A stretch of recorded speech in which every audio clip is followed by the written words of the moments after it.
बच्चों, हमारा आज का जो साइंस का टॉपिक है वो है पूर्ण आंतरिक परावर्तन यानी टोटल इंटरनल रिफ्लेक्शन।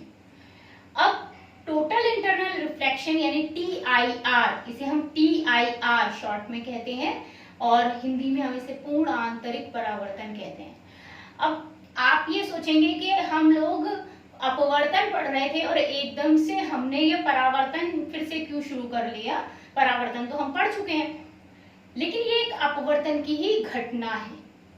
अक्सर आप लोगों ने देखा होगा कि जब आप किसी वाहन में बैठे होते हो, मान लीजिए किसी ऑटो में बैठे हैं, किसी बाइक पे हैं या कार में हैं, तो अक्सर आप क्या देखते हो कि जब आप बहुत स्पीड से जा रहे हो और धूप बहुत तेज है, ठीक है, तो आपने देखा होगा आपको कुछ दूरी पर सड़क पर पानी दिखाई देता है, ऐसा लगता है कि सड़क पर पानी है। और फिर जब आप वहां पहुंचते हैं, जब आपका व्हीकल, वाहन जिसमें आप बैठे हो, वो आप वहां पहुंचते हैं, तो वो व्हीकल आपका जो है वो इस तरीके से मतलब वहां पे जो पानी दिखाई दे रहा था वो पानी दिखना बंद हो जाता है। तो व्हीकल के जब उससे आगे हम देखेंगे तो वहां हमको पानी सा एहसास होगा, और फिर जब वहां पहुंचेंगे तो वहां भी पानी नहीं होता सड़क पर, ठीक है। तो ये एहसास ये हमें क्यों होता है, क्यों लगता है कि वहां पानी सा है, ठीक है। ये बहुत सिंपल सी घटना है, अक्सर हमारे साथ हो जाती है, बट हम ध्यान ही नहीं देते कि ऐसा क्यों हो रहा है। तो उसका रीजन होता है हमारा पूर्ण आंतरिक परावर्तन। अब घटना को तो मैं अपने नेक्स्ट वीडियो में समझाऊंगी कि ये घटना क्यों होती है। आज हम अपना पढ़ेंगे कि पूर्ण आंतरिक परावर्तन वास्तव में है क्या, क्योंकि जब आपको ये समझ में आएगा तब आप उस घटना को भी क्लियर कर लोगे। तो सबसे पहले समझते हैं कि ये पूर्ण आंतरिक परावर्तन है क्या। अच्छा, पूर्ण आंतरिक परावर्तन से भी पहले हमको एक चीज जो छोटी सी समझनी है वो है क्रांतिक कोण किसे कहते हैं। क्रांतिक कोण यानी क्रिटिकल एंगल। क्रांतिक का मतलब होता है एक ऐसी स्थिति जहां पर कुछ अलग हटके काम हो गया, ठीक है ना, जो नॉर्मली चल रहा है, रूटीन चल रहा है, उससे थोड़ा अलग हटके हो गया। तो क्रांतिक कोण हमारा एक ऐसा कोण है जिस पर बहुत अलग सी एक घटना हो जाती है। आप सबने ये तो पढ़ा ही था, अपने पिछले वीडियो को देख लीजिए नहीं तो, कि हमने ये पढ़ा था कि जब प्रकाश किरण विरल से सघन माध्यम में जाती है, जब हमारी प्रकाश किरण कहाँ जाती है, विरल से सघन माध्यम में जाती है, तो वो हमेशा अभिलंब के पास आ जाती है। कब? जब ये विरल यानी रेयरर मीडियम से डेंसर मीडियम में जा रही है, विरल से सघन माध्यम में जा रही है। और जब यही प्रकाश किरण हमारी सघन से विरल माध्यम में जाती है तो हमारी ये प्रकाश किरण, ठीक है, इसको ऐसे जाना चाहिए, ये अभिलंब से दूर हट जाती है। कब हटती है? जब ये सघन से विरल में जाती है, ठीक है। तो when light ray passes from rarer medium to denser medium, it bends towards the normal, and when the light ray passes from denser medium to rarer medium, it bends away from the normal, दूर हो जाती है, ठीक है ना। ये हमारा अभिलंब है, अभिलंब से दूर चली गई, ठीक है। तो हमारा जो क्रांतिक कोण हम पढ़ेंगे या पूर्ण आंतरिक परावर्तन पढ़ेंगे, तो इसमें हमें ये याद रखना है कि ये घटना केवल तब होती है जब माध्यम हमारा सघन हो पहले, विरल हो बाद में, यानी सघन माध्यम से विरल माध्यम में प्रकाश किरण जाए। विरल से सघन में जाएगी तो ये घटना नहीं होगी। ये घटना केवल तब होती है जब सघन माध्यम से प्रकाश किसमें जाता है, विरल माध्यम में जाता है, ठीक है। तो जब हमारी प्रकाश किरण सघन माध्यम से विरल माध्यम में जाती है तो व्हाट हैपेंस, ये देखो यहां मैंने बनाया है, आप जानते हैं कि ये हमारी आपतित प्रकाश किरण है और ये हमारा आपतन कोण है। अभिलंब से आपतित किरण जो बनाती है कोण, वो हमारा एंगल ऑफ इंसिडेंस आपतन कोण कहलाता है। तो हमारा जो आपतन कोण है, ये आपतन कोण, ये आपतित किरण हमारी, इसको सीधी जाना चाहिए पर ये सीधी नहीं जाएगी, सघन से विरल माध्यम में जाने पर ये अभिलंब से दूर हट जाएगी, ठीक है। ये दिखाई दे रही है आपको, रेड लाइन से मैंने दिखाई है अपवर्तित प्रकाश किरण, और हमारा ये अपवर्तन कोण होगा। Always remember in that condition, इस कंडीशन में हमारा आपतन कोण छोटा होगा, अपवर्तन कोण बड़ा होगा। Angle of refraction is greater than angle of incidence. I से हमारा कौन बड़ा है? आर बड़ा है, ठीक है ना। आई छोटा है, आर बड़ा है, ठीक है, क्योंकि वो दूर हट रही है तो उसका कोण ज्यादा बड़ा है, इसका कोण छोटा है। अब बात आती है कि क्रांतिक कोण क्या है। अगर मान लीजिए, ये तो हम जानते हैं कि सघन से विरल में जाने पर प्रकाश किरण, हमारी जो अपवर्तित प्रकाश किरण है वो अभिलंब से दूर चली जाएगी। अगर हम इस आपतन कोण को लगातार बढ़ाते जाएं, मान लीजिए मैंने इस आपतन कोण को थोड़ा बढ़ाया तो जो अपवर्तित किरण है वो थोड़ी और दूर जाएगी। अगर मैंने आपतन कोण को थोड़ा और बढ़ाया तो हमारी अपवर्तित किरण थोड़ी और दूर चली जाएगी। और अगर मैंने थोड़ा सा और बढ़ाया तो एक स्थिति ऐसी आएगी जब ये प्रकाश किरण हमारी सतह पर ही क्या हो जाएगी? अपवर्तित हो जाएगी। ये इस तरह सतह पर आ जाएगी और उस समय हमारा अपवर्तन कोण इतना बड़ा होगा, ये, और ये कितने के बराबर है? 90 डिग्री, क्योंकि ये एंगल और ये एंगल 90 डिग्री के बराबर होता है। ये बीच में 90 डिग्री कहलाएगा। तो हमारा इस समय जो हमारा आपतन कोण है वो आपतन कोण हमारा इतना है, ठीक है, और इस कोण को हम आईसी या क्रांतिक कोण कहते हैं। तो वास्तव में क्रांतिक कोण क्या है कि यदि हम आपतन कोण का मान बढ़ाते जाएं, ठीक है, तो हमारा क्या होगा? आपतन कोण के उस मान के लिए जब अपवर्तन कोण क्या हो जाए? 90 डिग्री, तो हम उस मान को क्या कहेंगे? क्रांतिक कोण कहेंगे। और इसे किससे दिखाएंगे? IC से दिखाएंगे। C for critical angle, I for angle of incidence. तो हमारा आपतन कोण, ठीक है, तो हम जब क्रांतिक कोण की डेफिनेशन लिखते हैं तो उसमें सबसे पहली लाइन तो हम ये लिखेंगे कि जब प्रकाश किरण सघन माध्यम से विरल माध्यम में जाती है, ठीक है, पहली ये लाइन देनी बहुत जरूरी है क्योंकि क्रांतिक कोण तभी बनता है जब प्रकाश सघन से विरल माध्यम में जाए। तो जब प्रकाश किरण सघन से विरल माध्यम में जाती है तो आपतन कोण के एक विशेष मान के लिए अपवर्तन कोण का मान 90 डिग्री हो जाता है। उस मान को, आपतन कोण का जो वो विशेष मान है, उस मान को हम क्रांतिक कोण कहते हैं। That is the definition. अब बात आती है कि क्रांतिक कोण का फॉर्मूला क्या है, क्योंकि इस पे सवाल भी आ जाते हैं, तो इसके फॉर्मूले को भी हमें समझना जरूरी है। आपको याद होगा हमने स्नेल का नियम पढ़ा था, ठीक है। स्नेल का नियम क्या कहता है?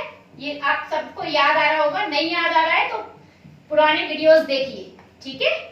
स्नेल के नियम अनुसार हमने पढ़ा था, अपवर्तन का दूसरा नियम है स्नेल का नियम, और हमने पढ़ा था कि स्नेल का नियम ये कहता है कि n equals to sine i upon sine r. आपतन कोण की ज्या और अपवर्तन कोण की ज्या का अनुपात एक नियतांक होता है जिसे हम अपवर्तनांक माध्यम का कहते हैं, और ये n1 n2 होता है पहले माध्यम से दूसरे माध्यम के, पहले माध्यम के सापेक्ष दूसरे माध्यम का अपवर्तनांक, ठीक है। लेकिन इट डिपेंड्स, हमारा यहाँ हम सघन माध्यम, हम जनरली पहला माध्यम विरल माध्यम को मानते हैं, ठीक है, क्योंकि हवा हम जनरली लेते हैं, हमारी प्रकाश किरण हम मानते हैं कि हवा से आ रही है, तो अक्सर हम लोग, या निर्वात से आ रही है, तो अक्सर हम लोग हवा या निर्वात के लिए लेते हैं, तो वो हमारा पहला माध्यम होता है, विरल माध्यम होता है। और जितने भी अपवर्तनांक माध्यमों के लिए जाते हैं, निरपेक्ष अपवर्तनांक, वो सब हवा के सापेक्ष लिए जाते हैं। ये मैं आपको अपने पिछले वीडियो में बता चुकी हूँ, तो आप उसमें देख सकते हैं, ठीक है। तो जैसे हम लोग हवा के सापेक्ष, वायु के सापेक्ष कांच का अपवर्तनांक 3/2 या 1.5 होता है, हवा के सापेक्ष पानी का अपवर्तनांक 4/3 या हमारा 4/3 ले सकते हैं, या आप ले सकते हैं 1.3333 करके, तो वो हमारा जो है अपवर्तनांक हो जाएगा पानी का। तो हमारा जनरली हम इस तरीके से लेते हैं। अब यहाँ पर हमारा I क्या है? I IC के बराबर है, दिख रहा है आपको। R कितने के बराबर दिख रहा है? 90 डिग्री के, ठीक है। और हमारा यहाँ पे जो N है, ठीक है, वो हमारा है 2n1, नॉट n1 n2, ये है हमारा 2n1, और 2n1 हम जानते हैं 1/1 n2 होता है, ये फॉर्मूला भी हमने पढ़ा था, ठीक है। जिनको ये डेरिवेशन समझ में न आए, प्लीज डोंट ट्राई इट, मत कीजिए ट्राई। कर सकते हैं, अगर आपको लगता है कि हो जाएगा तो कीजिए, नहीं लग रहा है बिल्कुल मत कीजिए। इस पर सवाल आते हैं अक्सर, तो आपको वो सवाल करने हैं। जिन बच्चों का मैथ्स का बेस है उन्हें ये जल्दी समझ में आएगा, जिनका मैथ्स का बेस नहीं है दे कैन ट्राई कर सकते हैं। अगर मेरी बात समझ में आ रही है बहुत बढ़िया, नहीं समझ में आ रही है तो आप सिर्फ इसके फॉर्मूले को याद रखिए और उस पर आधारित सवाल निकालिए। अपने नेक्स्ट वीडियो में मैं आपको इस पर आधारित सवाल निकालने भी समझाऊंगी, ठीक है। अभी हमारा जो है ये है हमारा कि साइन आई सी, ठीक है, अपॉन साइन आर, ये बराबर हो गया हमारा 1/1 and 2। अब आप जानते हैं कि साइन आई सी जो है, ठीक है, ये तो आप बहुत अच्छे से जानते हैं कि जो साइन आई सी है ये क्या है, हमारा क्रांतिक कोण है ना। तो साइन आई सी अगर हमें 1 and 2 निकालना है तो हमें इन्हें पलटना होगा। यहाँ साइन आर की जगह कौन है, साइन 90 डिग्री। और हमेशा याद रखिए ये मान कुछ आपको याद रखने हैं हमेशा के लिए कि साइन, क्योंकि ये अक्सर पूछे जाते हैं, साइन 0 का मान 1 होता है, साइन 30 डिग्री का मान जो है वो 1/2 होता है, ये आपको याद करने पड़ेंगे। साइन 45 डिग्री 45 डिग्री का मान होता है 1/√2, ठीक है, ये आपको याद करने हैं। साइन 60 डिग्री का मान होता है √3/2, ठीक है। और साइन 90 डिग्री का मान होता है, ये मैं ऊपर लिखे दे रही हूं, साइन 90 डिग्री का मान होता है 1। साइन 0 डिग्री का मान 0, साइन 90 डिग्री का मान 1। तो यहां हमारा साइन 90 डिग्री का मान 1 है, तो ये हो गया साइन आई सी अपॉन 1 बराबर 1/1 and 2। अगर हम इसको